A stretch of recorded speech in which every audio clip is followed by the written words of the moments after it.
நம்ம எந்த மாதிரியான ஒரு சமுதாயத்துல இருக்கோம் அப்படின்றது எனக்கு சத்தியமா ஒரு ஐடியாவே இல்ல. லாஸ்ட் 1 வீக்கா பிரேசில் நாட்டுல இருந்த பெர்னாண்டா அப்படின்ற ரைடருக்கு இந்தியால என்ன ஒரு சம்பவம் நடந்தது அப்படின்ற ஒரு விஷயம் போயிட்டு இருக்கு. அண்ட் அதே ஒரு சூழ்நிலையில பாண்டிச்சேரியில இன்னொரு நியூஸ் கேள்விப்படுறோம். வெறும் 9 வயசான ஒரு குழந்தை. அந்த குழந்தைக்கு நடந்த ஒரு கொடூரம். பாண்டிச்சேரியில ஒரு குறிப்பிட்ட பகுதியில வசிக்கக்கூடிய ஒரு குடும்பத்துல ஒரு குழந்தை மிஸ் ஆகுது.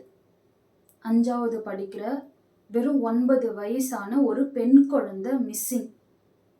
அந்த குழந்தையோட பேரு ஆர்த்தி. மிஸ் ஆகி ஒரு 3 நாள் 4 நாளா தேடிட்டு இருக்காங்க. ஸோ இந்த நியூஸ் வந்து சோஷியல் மீடியால நீங்க ஒரு சில பேர் பார்த்துருப்பீங்க. அண்ட் ஃபைனலா அந்த குழந்தைய ஒரு சாக்கடையில, அந்த குழந்தையோட வீடு இருக்கிற ஒரு 100 கிலோமீட்டர் டிஸ்டன்ஸ்ல இருக்க ஒரு சாக்கடையில அந்த குழந்தை ஒரு வேஷ்டியில சுத்தப்பட்டு, ஒரு பிளாஸ்டிக் பேக்ல சுத்தப்பட்டு, ஒரு பாயில சுத்தப்பட்டு, ஒரு பொட்டலமா எடுக்கப்படுறா. யோசிக்கும் போதே மனசெல்லாம் பதறுது. அந்த குழந்தையோட ஃபேமிலிக்கு அது என்ன ஒரு மனநிலைய கொடுத்திருக்கும். கொஞ்சம் கூட ஆனா அதை வந்து யோசிச்சு பார்க்க முடியல. சரி, அந்த குழந்தைக்கு என்ன ஆச்சு, என்ன நடந்தது, எதனால அந்த குழந்தை மிஸ்ஸிங் அப்படின்னு போலீஸ் வந்து விசாரிக்க போலீஸ் கூடயே இருந்து ஒரு பையன், அந்த ஏரியால இருக்கக்கூடிய ஒரு சின்ன பையன், மைனர் சின்ன பையன் அந்த போலீஸை வந்து கைட் பண்ணிட்டு இருக்கான். போலீஸ் கூட எல்லா இடத்துக்கும் போய் தேடிட்டு இருக்கான், எல்லாம் பண்ணிட்டு இருக்கான். ஒரு பாயிண்ட்ல போலீஸ் அவன் மேல சந்தேகப்பட்டு விசாரிக்கும் போது அந்த பையனும் அதே ஏரியால குடும்பத்தை பிரிஞ்சு வந்து தனியா வாழக்கூடிய ஒரு வயசான ஆளும், ஒரு 51 வயசு இருக்கும் வயசான ஆளும் சேர்ந்து இப்படிப்பட்ட ஒரு விஷயத்த பண்ணதா தகவல் வருது. அதுவும் அந்த பையன் கொடுக்கிற தகவல் என்ன அப்படின்னா, அந்த பொண்ணு விளையாண்டுட்டு இருக்கும்போது அந்த வயசான ஆளோட வீட்டுக்கு கூப்பிட்டு போனதாகவும், அங்க போய் தப்பா நடந்துக்க முயற்சி பண்ணும்போது அந்த குழந்தை கத்துனதுனால அந்த குழந்தைய வந்து அடிச்சு கொன்னு அந்த மாதிரி போட்டதாகவும் அந்த பையன் ஒரு தகவல் கொடுக்குறான். ஸோ இந்த 2 பேரு, கருணாஸ்ன்ற ஒரு மைனர் பையனும், விவேகானந்தர் பேரை பார்த்தீங்களா, விவேகானந்தன் அப்படின்ற இந்த வயசான ஆளும் 2 பேரும் சேர்ந்து இந்த கிரைம்ல இன்வால்வ் ஆயிருக்காங்க. அண்ட் அது மட்டும் இல்ல, பிளஸ் இன்னும் ஒரு 5 மைனர் பசங்க இந்த விஷயத்துல அடிபடுறாங்க. பட் அவங்கள பத்தின டீட்டெயில்ஸ் பெருசா இல்ல. ஸோ அவங்களும் இதுல வந்து கூட்டா இல்லையா அப்படின்றது இதுக்கு மேல வரக்கூடிய விசாரணையில தான் இருக்கு. பாண்டிச்சேரியோட இப்போ பிரசன்ட் சிச்சுவேஷன் என்ன அப்படின்னு பார்த்தீங்கன்னா, எல்லாருமே அங்க நாளைக்கு பந்த் பண்றதுக்காக ரெடியா இருக்காங்க. எந்த கடையும் திறக்காதுன்ற மாதிரி நிறைய தனியார் பள்ளிகளும் வந்து விடுமுறை அப்படின்ற மாதிரி அறிவிச்சிருக்காங்க. ஸோ அங்க வந்து அந்த இடமே வந்து ஒரு கலவர பூமியா தான் இப்ப போயிட்டு இருக்கு. அந்த குழந்தைக்கு சப்போர்ட் பண்றதுக்காக, அந்த குழந்தைக்கு நியாயம் கிடைக்கணும் அப்படின்ற ஒரே காரணத்துக்காக. ஏன் அப்படின்னா, இப்ப அந்த குழந்தைய வந்து இந்த நிலைமைக்கு கொண்டு வந்த பசங்க மைனர் பசங்க. ஒரே ஒரு ஆளு மட்டும்தான் அதுல வயசான ஆளு. அவங்களுக்கு என்ன பெருசா என்ன தண்டனை கிடைக்கும் அப்படின்னு நினைக்கிறீங்க? இப்போ பிரசன்ட்ல பாத்தீங்கன்னா அவங்கள ஒரு 15 நாள் காவல்ல வைக்கிறதுக்காக உத்தரவு போட்டிருக்காங்க. அதுக்கப்புறம் வந்து கேஸ் நடக்கும். அப்படியே அவங்களுக்கு தண்டனையே கிடைக்குதுனாலும் மைனர் பசங்களுக்கு என்ன தண்டனை கிடைக்கும்ன்றது எல்லாருக்குமே தெரியும். ஜுவனைல்ல ஸ்கூல் பசங்க மாதிரி போய் உட்கார்ந்துட்டு இருக்க போறாங்க. அதுதான் இதுக்கான தண்டனையா அதுதான் அங்க இருக்க மக்களோட ஆதங்கம், எல்லாரோட ஆதங்கமும் அதுதான். ஒரு குழந்தைய அதோட வாழ்க்கைய நாசம் பண்ணி பொட்டலமா கட்டி தூக்கி போட்டு அந்த குழந்தையோட உடம்பு அழுகி போய் கண்டெடுக்கப்பட்டிருக்கு. ஒரு ஒரு சாக்கடையில இருந்து எடுத்திருக்காங்க.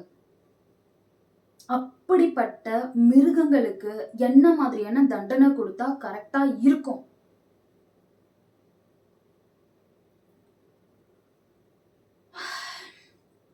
சின்ன பையனோ பெரிய ஆளோ கிரைம் தான்.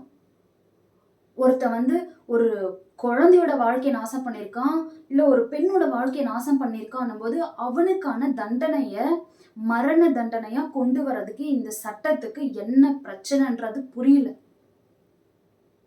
நம்ம இந்தியாவை தவிர மத்த எல்லா நாட்டிலுமே இந்த மாதிரியான கிரைம்க்கு மரண தண்டனை, அதுவும் மோசமான வகையில மரண தண்டனை. ஆனா நம்ம இந்தியா மட்டும் ஏன் இந்த மாதிரி வளராம இவங்களுக்கெல்லாம் பாவம் பார்த்துட்டு உட்கார்ந்துருக்காங்கன்றது புரியல. ஏன் நம்ம யாராவது இன்னசென்ட்க்கு பனிஷ்மெண்ட் கொடுக்க போறோமா? ஃபைனலா இந்த குழந்தைய கண்டுபிடிச்சதுக்கு அப்புறம் பிரேத பரிசோதனைக்கு அனுப்பியிருக்காங்க. பிரேத பரிசோதனையில வந்த ரிசல்ட், அந்த குழந்தை பாலியல் வன்கொடுமைக்கு ஆளாக்கப்பட்டிருக்கு. அதுக்கப்புறம் தான் அந்த குழந்தை செத்து போயிருக்கு. இத கேட்கும்போது எப்படி இருக்கு? இந்த மாதிரியான கேசஸ் நமக்கு புதுசு கிடையாது. இதே மாதிரி டெல்லியில கேஸ், இங்க கேஸ், அங்க கேஸ்ன்னு ரொம்ப மோசமான கேசஸ்லாம் நம்ம எவ்வளோ பார்த்துருக்கோம். ஆனா இது எல்லாமே பண்ண அந்த மிருகங்களுக்கு என்ன மாதிரியான தண்டனை கிடைச்சிருக்கு? அவங்க ஏதாவது ஒரு தண்டனையை அனுபவிச்சிருக்காங்களா? அவங்க என்ன பண்ணாங்க? நம்ம இந்தியால மட்டும்தான் இந்த மாதிரியான கிரைம்ஸ்க்கு அழகா உள்ள அனுப்பி கொஞ்சம் வருஷத்துல வெளியே அனுப்புறது, இல்லைன்னா அழகா உள்ளேயே நீங்க எல்லா வசதியோட நல்லபடியா வாழுங்க அப்படின்ற சட்டம் நம்ம இந்தியால மட்டும்தான். வெறும் 9 வயசான ஒரு குழந்தை. இதே நம்ம குடும்பத்துல ஒரு குழந்தைக்கு இப்படிப்பட்ட ஒரு கொடூரம் நடந்திருந்ததுன்னா நம்ம அதை எவ்வளவு சாதாரணமா எடுத்திருப்போம்னு கொஞ்சம் கண்ணை மூடி யோசிச்சு பாருங்க. நம்ம சாதாரணமா அதை எடுத்திருப்போமா? அங்க அவ்வளவு மக்கள் திரண்டு அவ்வளவு பிரச்சனை பண்ணிட்டு இருக்காங்கன்னா எல்லாருமே நம்ம வீட்டு குழந்தை அப்படின்னு யோசிக்கிற ஒரே காரணத்தினால அந்த அந்த ஆளுங்களுக்கு, அந்த மிருகங்களுக்கு என்ன தண்டனை அப்படின்ற ஒரு விஷயத்த மட்டும்தான் எல்லாருமே கேக்குறாங்க. நானும் கேக்குறேன். இதுல அந்த குழந்தைய யாரு முதல்ல நாசம் பண்றது அப்படின்னு சொல்லி காம்படிஷன் வர நடந்திருக்கு. ஆரத்திக்கு ஜஸ்டிஸ் கிடைக்கணும், ஒரு நியாயம் வழங்கணும்.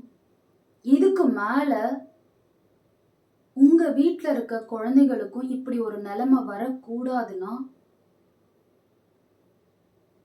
தண்டனை அதுக்கேத்த மாதிரி இந்த கவர்மெண்ட் மாத்தணும். தண்டனைய பெருசா ஆக்குறத விட வேற எந்த ஒரு ஆப்ஷனுமே கிடையாது. இல்லைன்னா இது எப்பவும் போல காலங்காலமா ரொம்ப கேஷுவலா நடந்துட்டே இருக்கும். சின்ன பசங்க, அந்த பசங்களோட போட்டோஸ்லாம் பாருங்க. பார்க்கும்போது இவனுங்கெல்லாம் இத பண்ணிருக்கானுங்களா அப்படின்ற ஒரு கேள்வி வருது.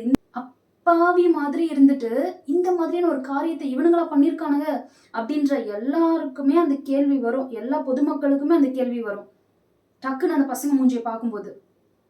ஆனா கஞ்சா எடுக்கிறதுல இருந்து, ஒரு குழந்தையோட வாழ்க்கையை நாசம் பண்ணதுல இருந்து, இந்த குழந்தைய மட்டும்தான் பண்ணிருக்கானுங்களா இல்ல இன்னும் வேற ஏதாவது ஹிஸ்டரி இருக்கான்றது தெரியல. இனிமே இந்த போலீஸ் கேஸ் நடக்கிறத பொறுத்து இருக்கு, அவங்க விசாரிக்கிறத பொறுத்து இருக்கு, அந்த பசங்களுக்கு தண்டனை கிடைக்கிறத பொறுத்து இருக்கு. அந்த வயசான ஆளுக்கெல்லாம் பேத்தி குழந்தை